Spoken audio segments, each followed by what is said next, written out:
আহলান বিকুম জামিআন ফি দারসিল ইআরাব ইআরাবের ক্লাসে সকলকে স্বাগতম। হাইয়া না'লামু মাযা ফাআলান নাবিয়্যু সাল্লাল্লাহু আলাইহি ওয়াসাল্লাম বিমুনাসাবাতি উলাদাতিহি। আসুন জেনে নেই নবী সাল্লাল্লাহু আলাইহি ওয়াসাল্লাম তার মিলাদ উপলক্ষে কি করেছেন। ওয়া নাতাআল্লামুল ইআরাব মা'আন, এবং একই সাথে ইআরাব শিখি। আন আবি কাতাদাতাল আনসারী রাদিয়াল্লাহু আনহু। আন হুরুফুল জার তাজরুল ইসমুত তালি। আন পরবর্তী ইসমকে জের দেয়। আবুন দি আসমায়ে সিত্তা মুকাব্বারা, এগুলো ছয়টি। আবুন, আখুন, হামুন, হানুন, ফামুনজু, এগুলো পেশ অবস্থায় ওয়াও, জবর অবস্থায় আলিফ এবং জের অবস্থায় ইয়া হয়। এখানে আনের পরে হরফে জার হিসেবে জের হয়েছে, এই জন্য ইয়া এসেছে। এটি ইআরাবের জন্য আসে অতিরিক্ত হিসেবে, এটি উচ্চারণ করার প্রয়োজন পড়ে না। আন আবি কাতাদাতা, আবুন হচ্ছে নাকেরা, কাতাদা হচ্ছে মারেফা। নাকেরার পরে মারেফা হলে মুদাফ মুদাফ ইলাইহির তারকিব হিসেবে জের হয়, কিন্তু কাতাদা এটি হচ্ছে গায়রে মুনসারিফ। এখানে দুটি সবব পাওয়া গেছে। একটি হচ্ছে আলামাতুত তানিস, মহিলার আলামত, একটি হচ্ছে মারেফা আলাম আশ-শাখসি। এই দুটি সবব পাওয়ার কারণে এটি গায়রে মুনসারিফ হিসেবে এখানে জেরের পরিবর্তে জবর হয়েছে। আনা আবি কাতাদাতা আল আনসারী, এটি হচ্ছে নিসবতি নাম। নিসবতি নামের ইআরাব হয় তার প্রথম নাম অনুযায়ী। এখানে আবুন জের হওয়ার কারণে এই যে আনসারী এর মধ্যে জের হয়েছে। আন আবি কাতাদাতাল আনসারী রাদিয়াল্লাহু তাআলা আনহু, এটি জুমলায়ে মুতারাদায়ে দুআইয়া, দোয়ার জন্য অতিরিক্ত হিসেবে এসেছে।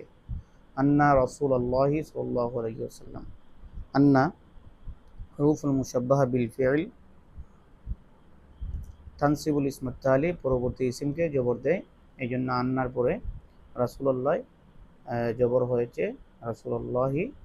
রাসূলা নাকেরা, লফজে আল্লাহ মারেফা, নাকেরার পরে মারেফা হওয়ায় মুদাফ এবং মুদাফ ইলাইহির তারকিব হিসেবে মুদাফ ইলাইহি জের হয়েছে, লফজে আল্লাহ জের হয়েছে রাসূলুল্লাহি সাল্লাল্লাহু আলাইহি ওয়াসাল্লাম।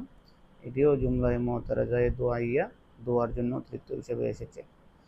সুইলা আন সৌমিল ইসনাইন, সুইলা এটি ফেইলে মাজি মাজহুলের সিগা,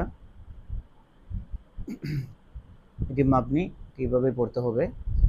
আন সৌমিল ইসনাইন, আন হরফে জার, পরবর্তী ইসমকে জের দেয়, এই জন্য সৌমুন এটির মধ্যে জের হয়েছে। ইসনাইন সোমবার, আন সৌমিল ইসনাইনি, সোমবারের রোজা রাখা সম্পর্কে আল্লাহ রাসূলকে জিজ্ঞেস করা হলো। ফাকালা, তিনি জবাবে বললেন, ফিহি উলিদতু।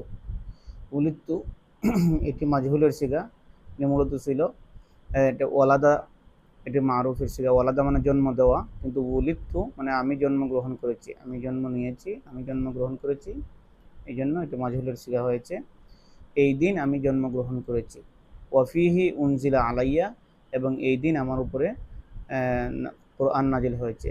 উনজিলা আলাইয়ার ব্যাখ্যায় বলা হচ্ছে আই বাদ উ নুজুলিল ওয়াহি ফিহি, এই দিন ওয়াহি নাজিল শুরু হয়েছে।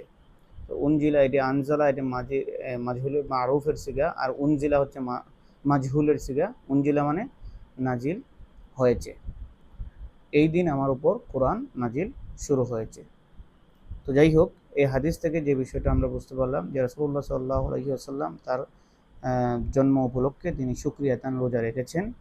আমরা বিভিন্ন কিতাবে পেয়েছি, বলা হয়েছে যে ইজহারু শুকরি বিআনওয়াইল ইবাদাত, বিভিন্ন ইবাদতের মাধ্যমে শুকরিয়া আদায় করা যায়। কাসসাওমি ওয়াস সালাতি ওয়াস সাদাকাতি, নফল রোজার মাধ্যমে, নফল নামাজের মাধ্যমে, দান সদকার মাধ্যমে। তো এভাবে যে কোনো প্রক্রিয়ায় আমরা রাসূলুল্লাহ সাল্লাল্লাহু আলাইহি ওয়াসাল্লামের উম্মত হিসেবে তার জন্মের শুকরিয়া বিভিন্নভাবে আমরা আদায় করতে পারি।